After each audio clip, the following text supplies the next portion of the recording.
Tokyo team in the house, and I've been here in Japan already 26 years. 2010, I co-created the Lean Japan Study Tour, which then evolved into an agile Obeya digital transformation tours.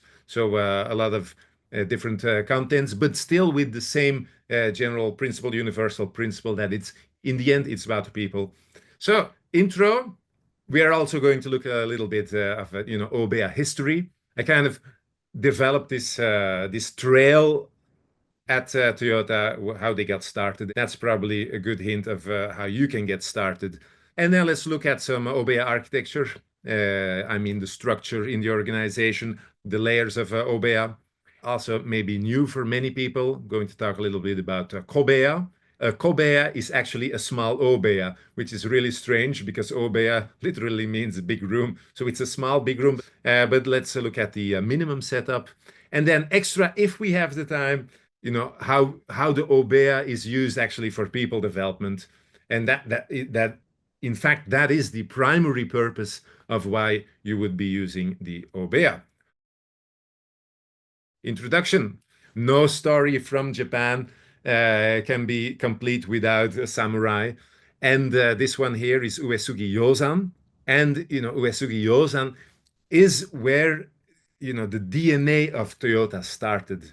So he kind of has this mantra, you see it right here, which is show them, tell them, let them do it, and praise them.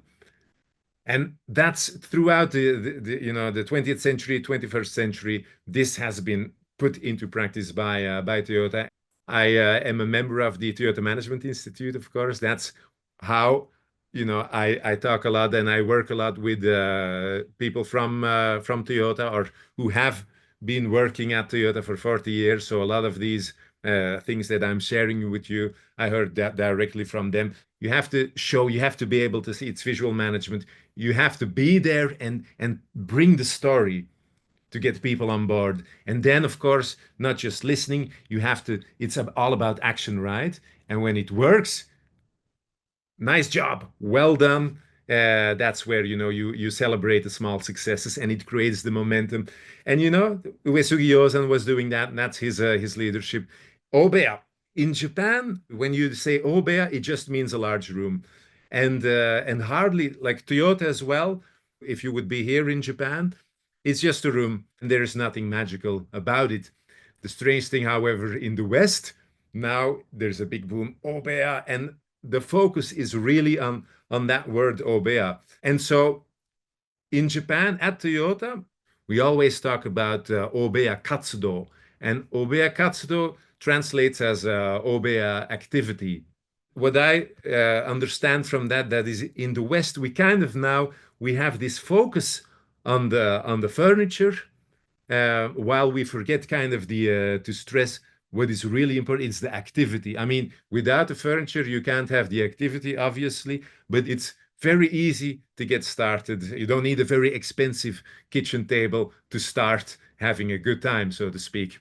Another interesting thing, of course, is when you are introducing the idea of Obeya activity in your organization, you're going to Obeyify the organization, which is in fact, in Japan, we call it Obeyaka, and it means we need to get people away from their isolated booths, cubicles. We need to Obeyify the organization. But the interesting thing is that rather than the end result that you are right now, we have like an Obeya, it's the making of that is really the most important part. In Western organizations, we are kind of very result oriented and we think, okay, we install the Obeya, we have the Obeya, and now let's get busy. But the true learning, of course, is it begins with questions. Of course, these are very relevant because they will decide the success you will have with introducing Obeya activity in your organization. The first step is what would be the questions that we need to ask ourselves to kind of move ahead. And I think that's the start for any good Obeya activity. I think it's a good thing to kind of get pointers and get an understanding of how Toyota started with these things. And then that will help you to get an image of how to get started, the road that Toyota walked, and then probably it'll give you some ideas on the road that you will be walking. And this, of course, on the screen is Mr. Horikiri. He used to work at Toyota, I believe, 40 years. Now he's the big chief of the Toyota Management Institute. He was actually at Toyota, when they started doing their Obeya work on a higher level. If we want to understand how Toyota started with Obeya, we have to go back the 50s. It's the chief engineer system.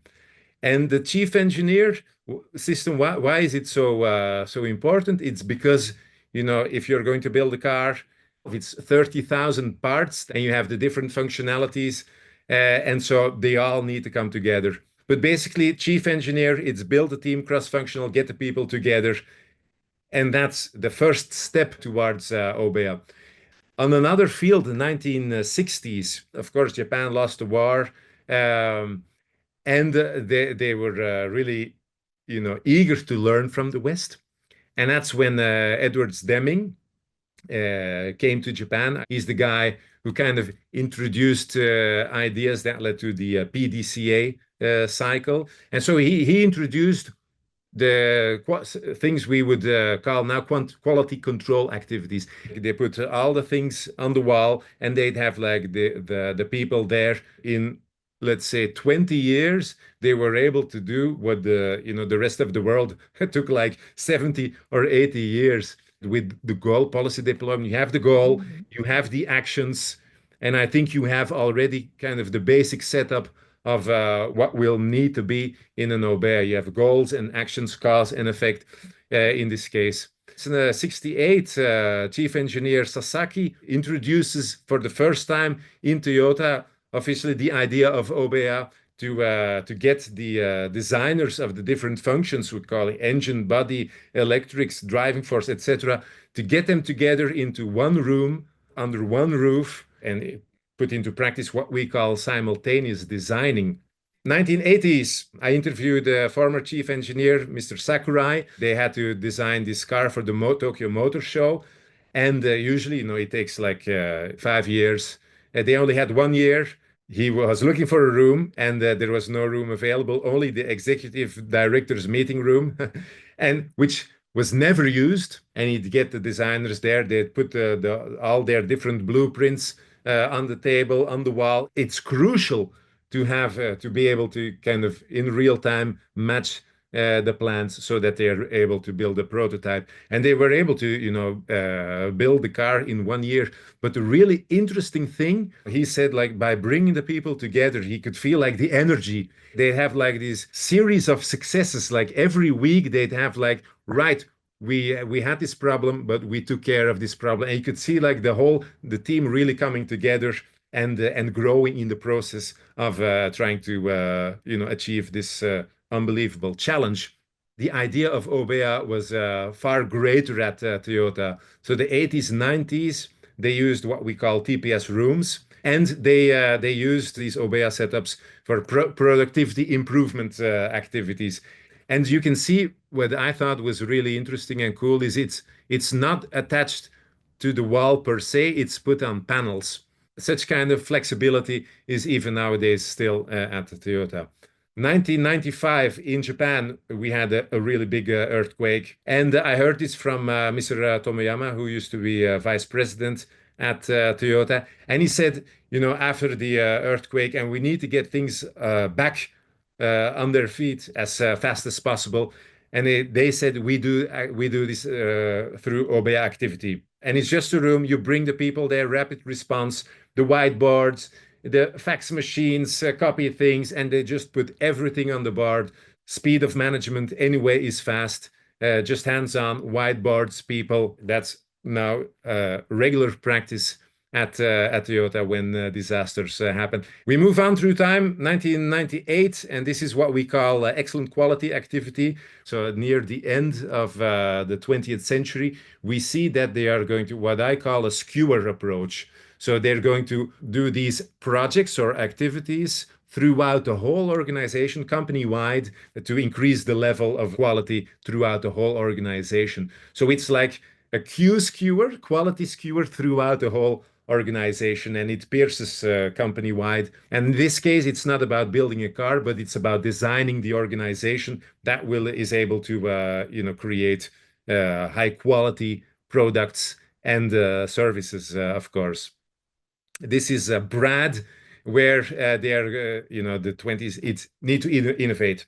We need to kind of get from traditional car making, and of course they did it with the Prius fuel cell, the Mirai, and all these things. And we there's so much we need to learn at a really fast pace.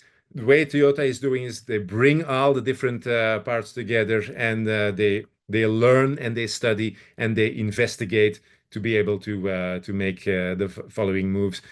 2017, we see more of this.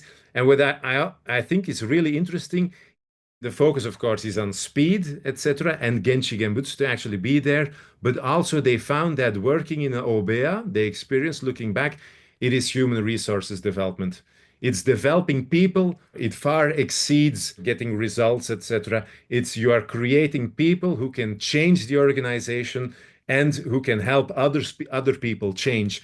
2020, not just only inside the organization, it's to ask the suppliers to have them join the Obeya sessions, the problem-solving sessions. This is the modern TPS rooms, and you can see it's still the panels, it's the post-its, it's like a value stream mapping that they're using, A3 thinking that they are using, but it's really hands-on, and they get the suppliers there as well. In this case, Denso, to be able to, to speedily tackle the problems and experiment, try it, and have this fast learning cycle going on. And that said, that brings us to very current ideas where we have Obeya and AI, of course. Microsoft, they are helping Toyota now to develop a system. They call it Obeya. It's an AI engineer, so to speak, and so it's this virtual Obeya. In fact, where as a young engineer you can ask an Obeya about difficult problems, and the Obeya will teach the engineers, the AI engineers of the Obeya, which is all based on the know-how that they've accumulated, of course, to speedily find good things to try and experiment to be able to make the next step. Of course, it started with what we call a product Obeya. And the product Obeya, we have the chief engineer who would be in charge of the whole car. It's his baby. And he would select a team. So in the beginning, it's all the, I would say, the group leaders or the team leaders of the different functions. And as they are doing simultaneous engineering, it means it also includes, the team leader from the sales and marketing team, also production engineering, etc. So it's not necessarily people who are just part of one function team, but basically it's people who are needed to make decisions, who will be present in the Obeya. And it started here, and then it shifted to, they started to layer the organization. So from the project or product Obeya, we have the team leaders. Of course, this is the place where decisions are made, but the actual implementation is done by the small teams, what we call a Kobeya. So the goals are transferred to the teams. One focus point of the engine would then be tackled by the team, and then when this is done, of course, this information is relayed once again, and they can update the project Obeya very easily, and then they will discuss, see how well it matches, etc. New problems will probably arise. So basically, this is where the actual baseline work happens. And the team leaders, they are the people who are in the product Obeya, along with the chief engineer, to make it work.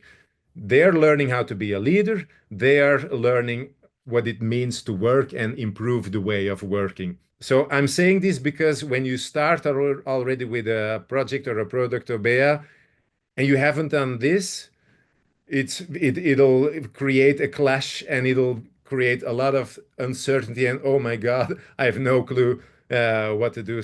When you start with the product Obeya, it's very hard to start. You actually need first to develop the people so that they can, in a meaningful way, work here. And so it requires to change the organization. And to change the organization is where you need this top Obeya. So this is the three-layered structure, basically. So you have the top Obeya, the chief engineers and project managers, the top level, they all are present in the top Obeya to update on the status and share the similar thing, goals and issues here as well, to see what is holding them back structure-wise in the organization to do good work. So changing the organization, making decisions to change vision and our new vision will obviously be discussed in the top Obeya. Easily said. So they have the KGIs, the key goal indicators, and the KPIs, or the key performance indicators. And these KPIs will be the KGIs here, and their KPIs will be the KGIs here. So it cascades, so to speak. So goals are not, they don't drop down as is.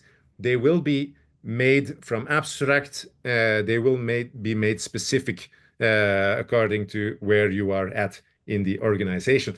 A little bit difficult and technical, but just for those who are not so familiar with it, remember you have three layers. You have the Gemba, which is where the actual work starts. You have bringing all the work together in the product Obeya, and then making the decisions about the vision and the bigger picture are done in the top management Obeya.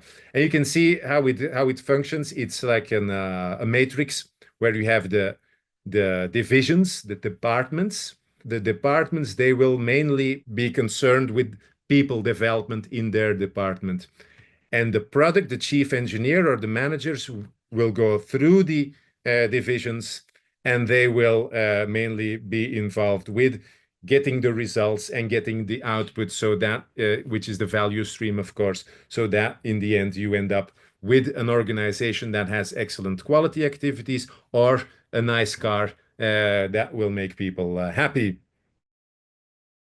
All right, we go to the Kobeya setup, and we do this, to build the teams at the Gemba level in Japan. So a visual board, which will be, of course, the ideal situation, the purpose on this level, the targets, the actions, and then follow up of the actions, and see what impact the actions have on whether you are getting closer to where you would want to be at that time and place. So this is the visual board is kind of the master plan.